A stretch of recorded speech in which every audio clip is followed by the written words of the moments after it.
Welcome back to the Investing with IBD podcast. It's Justin Nielsen here, your host, along with Shapiro, a portfolio manager from O'Neill Global Advisors. And our special guest this week is Jason Shapiro, founder of the Crowded Market Report, one of the featured traders in the Unknown Market Wizards by Jack Schwager. So real pleasure to have him on talking about his contrarian method. And Jason, I kind of did a little bit of math, and you said that you've been at this contrarian approach, getting these market turns for 20 years. But I was kind of doing the math, and I think you've been at this for over 30 years. So what happened to the first 10? What do they call that? Lost decade? Yeah, I mean, I started trading as a kid. I got involved just like most people do, right? At the time, I was living in Hong Kong, which is like the early 90s. Okay. I had a job that I was bored at, and there was this bull market going on around me, and I was like, hey, let's get involved, man. That sounds like easy money, Yeah. And so I got caught up in that whole bull market thing and did, I think, things very similar to what everybody does, which is over-levered, thought I was a genius. If I did the math of the money I made the first 9 months I was involved in the market, then like within a decade, I was, going to be George Soros, right? You extrapolated that out? Of course. Isn't that what we all do? Yeah. Absolutely. Right? So, I just like most people, that's what I got caught in. And of course, I had no way of knowing when the bull market was going to end. And when it ended, I was too over-leveraged and I gave all that back, right? And then I learned about shorting. And so I started shorting the bear market and I made money there. And then I was like over the moon, right? Yeah. Nothing better than making money shorting the market, right? Mm-hmm. And of course, I did the same thing. I didn't know when the bear market was going to end. So I got caught, in that. And just like people kind of did this year, right? Mm-hmm. And I lost all the money back there. And then I sort of went through, again, I don't think my experience is very different than most other people because we're all the same for the most part, right? We all fit in that normal distribution curve. Yeah. So, then I went through the whole thing of, okay, read books, read Warren Buffett books, read technical analysis books, read trading psychology books, read all these Larry Williams books and how I made $1 million in the stock market and, read all these books. And I went through that whole process of learning and figured now I was good. And I spent the next 10 years kind of going through the whole boom bust thing, make a bunch of money, lose it back, make a bunch of money, lose it back. And had some good times along the way. But after 10 years, I looked at myself and I was like, I've gotten nowhere. I should have just been dollar cost averaging the S&P index this entire time. I would have been much better off, right? So I kind of came to the conclusion of I have to figure out what I'm going to do here because this is a waste of time, right? I either got to get a job and keep doing this as a hobby for fun, or I have to figure, if I want to do this full time, I have to really figure out how it's going to work. And I had always kept a very good diary of my trading, which was based on the fact that I was reading these books and these guys were always like, keep a diary and all that. So I was able to go back through my diary and go through and look at, what trades were working over time, not what worked one time, but didn't work the other 20 times. And I only remember the one time because it was so good, right? But really what works over time, which ones Selective memory. Selective memory, that's right. So, I slowly threw away the things that weren't working and tried to focus on the things, obviously, that were working and slowly started to develop a process and that has become this process. There was a big one that happened to me in the late 90s at the end of the internet bubble. It was obvious to anybody paying attention that was a bubble. Okay. You would go out to lunch and everybody at the restaurant was talking about how they were making millions of dollars trading AOL and trading, what all these different stocks, right? Right. It was a classic sort of shoe shine boy giving stock tips. Yeah. So I clearly, being Mr. Contrarian, wanted to short that. The problem was I started shorting it in August, and the market from August to January went up another 40%. Oh, gosh. So I had learned enough about risk management and stopping out that I didn't blow out then. Yeah. But I definitely lost money. And that was like, what am I missing here, right? And it goes back to, you could be right, but early. And if you're early, it's just like being wrong, So how can and I started looking for things of how can I avoid this? and one was the market confirmation thing, right?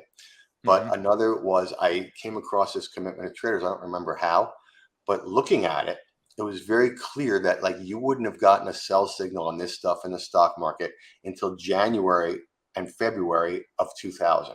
It would have had me avoid shorting it the whole way, all the way until January. And I find a big part of it, this data is no magical perfect data or anything. It does two things for me. It helps me get this risk reward in my favor over time, but it also keeps me out of trouble, which is just as important as anything else, right? So like in that particular case, I didn't have to get long in the stock market, but it wouldn't have let me get short the stock market all the way until January 2000. And that would have saved me a lot of time and a lot of pain and a lot of sleepless nights, right? So that kind of struck a chord with me. And so from then, I've been really looking at this data and working with this data pretty extensively. So are there times when, kind of going out of that theoretical example, that you would have stayed out of the market during those 4 months in the late 90s, are there times where you're just completely out of the market for a while because you're not seeing any market or any currency at those extreme levels? Oh yeah, there's very rare, but not never, Okay. that I have no positions on. Does happen sometimes, but I'd say 95 to 98% of the time I have something on. I trade across 37 different. If I was just trading the stock market, and I would maybe be out of the market probably half the time or more, right? But I'm trading 37 different markets because of that. That's one of the reasons. And both directions. Both directions, correct. Yeah. It's like I was saying that I look at it like I'm counting cards. So I'm basically counting cards across 37 different tables. When a certain table gets a high count, that's where I'm playing, So I usually have typically 3 to 5 or 6 positions on. Once in a while I'll have like 8. If I have a lot, like 8 to 10 different positions on, that's good news because it means that I have a bunch that are in the money. I can't get 10 positions on at the same time. But if I have 2 on and they're working, and then I put another 2 on and they're working, and then all of a sudden I might build up to 8 to 10. That's always good news if I have that many positions on. Yeah. And do you have a typical length of time that you're holding You know, period? it typically takes about 3 months for them to go from sort of super crowded short. And if the trade is working, then all of a sudden the market starts going up. By the time they get out of those super crowded shorts and gets back to neutral and gets me out, usually about 3 months. But that varies quite a bit. I've seen ones where it was 2 weeks. We just had one in the yen where we got, long yen. And 2 weeks later, it got the out signal, right? I've had one trade that lasted, I believe it was 20 months, where I was long fixed income for like 20 months back earlier this decade or last decade, when fixed kept going up, and everybody, all the fundamental people were selling into it. So they never got out of their short. So I just stayed with it, right? No way. Wow. But it tends to be about 3 months for the winning trades. And the news failure event, because again, I mean, the way I look at it is the commitment of traders kind of tells you, you've got the right environment to trade in when it gets to those extremes. I think of that as the fuel, and that news failure event is kind of your spark, right? To kind of light things up for you. Is there always a news failure event, or are there other signals that you use? Again, just price reversal. I only use news failure events. Okay. Other people can use other things. Hey, if the moving average crosses or something like that, and the momentum changes, or the this and the that, I don't do that. I only do the one thing, which means I miss some trades sometimes, right? The thing's super crowded, the market turns, and then it just starts going. It goes without me. Okay. I didn't lose any money. Like, you know what I mean? Like, yeah, that's important. I do what I do, and it gives me the return stream that I need it to give me. So that's what I do, right? Now, there's another level to that too, which is that I have to be able to read that news failure, right? Right. Sometimes I could miss it. Hey, was that a news failure? Oh, I don't know. You know what I mean? And that was going to be my next question. Like, I mean, how big of a news event does it have to be to kind of tell you, oh yeah, this? I always say, if you have to question it, then it didn't happen. Okay. Wow. Okay. It should be obvious. So for instance, what about like the downgrade that, Fitch's downgrade of the U.S. Is that I mean, that's bad news. So what happened today? That's bad news. The market went down. okay? So that made sense, right? Makes At sense, that point, right? you didn't get that failure part. I'm always looking for the word. I think I said it in Schrager's book, but I'm always looking for the word despite. That's the key word. Right. Yeah. You want a news failure event? Look at what happened in the energies today, right? This crude oil number today was the biggest miss, I think, in history, right? They're expecting a draw on crude of like, I'm making up numbers here, but 1 million barrels or something. And it drew like 17 million barrels, right? Which is a ridiculously huge number. Should have been massively bullish crude. And crude closed down today, right? There's a news failure event. Now, I'm not setting up to I'm not set up to short crude, but if I were, I would have been shorting crude today on the close and to stop above today's high. But like that's a news failure event. There just was no question about that, right? And another part that you were kind of telling us about when we were chatting pre-show was kind of your pundit analysis, and how does that factor in? Let's say you didn't have this commitment of traders. I think you said at one point that just by watching TV, and when everyone is saying the same thing, reading off the same script, that kind of tells you something too. So how do you use that effectively? So, like, I've had people say to me, "What are you going to do if the CFTC stops producing the commitments of traders reports?" And I'm like, I would just trade right off of CNBC, man, because it's the same thing. You can turn on the TV and you can listen, and if you can bear it, having the TV on all day and listening to these people, there are many, many times where all of a sudden every single person comes on there all day and says the same thing, minute after minute after minute, the same thing, right? And that very, not coincidentally, shows up very correlated to this commitment to traders stuff, right? Because if they're all bearish and they're all this, then this is also going to show that people are super short, right? So it just kind of, I think it just makes me feel better about what I'm doing when I hear all the consensus of these people. And there's people that I've been listening to for many years who I've watched be wrong very often. And some of them aren't wrong very often, but you can kind of smell when they're going to be wrong because they're going against what they do, and they're doing something they don't do, right? All of a sudden they're switching to they're stock pickers, but now they're switching to a macro view, right? Stuff like that, right? So I like to pay attention to that. As an example, like yesterday, I must have heard yesterday 40 people say the stock market is going to consolidate here before going to new highs later in the year. Right? I must have heard 40 people say that yesterday. So what I'm going to tell you is that's not what's going to happen. So at least I can eliminate one thing from happening. That's not what's going to happen. What does that mean? Does that mean we're just going to go straight up without a consolidation? Or does that mean that the consolidation comes and it ends up being more than a consolidation and actually goes super down? I don't know which one. But I know which one ain't going to happen. Okay. That's just going to like slowly consolidate and give everybody a chance to load up for the next run up. It just doesn't work like that. Okay. So I'm starting to get a feeling, and I don't act on this feeling until the data supports it. I'm starting to get a feeling if we are going to go down here, and we went down today, but one day doesn't mean anything, and we go down 5-6% or whatever, and I think people are going to start buying into that. And it's going to, that if they do, it will show up on this commitment of traders that they're super long. And if they do, then I do think that there is risk in the market. And I haven't been bearish this stock market all year. Okay. But I think that would be the risk.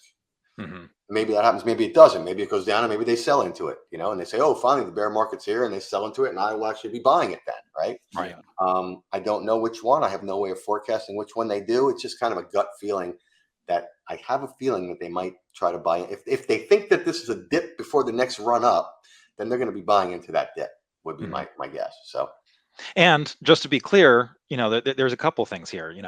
If you're wrong, which could be, that you read the tea leaves wrong, you've got your risk management in place to keep you out of trouble. Because again, you maybe it's early, maybe it's a little bit further down the road that things turn, but you've got that. I think that what you're saying is so much more important than anything I could say.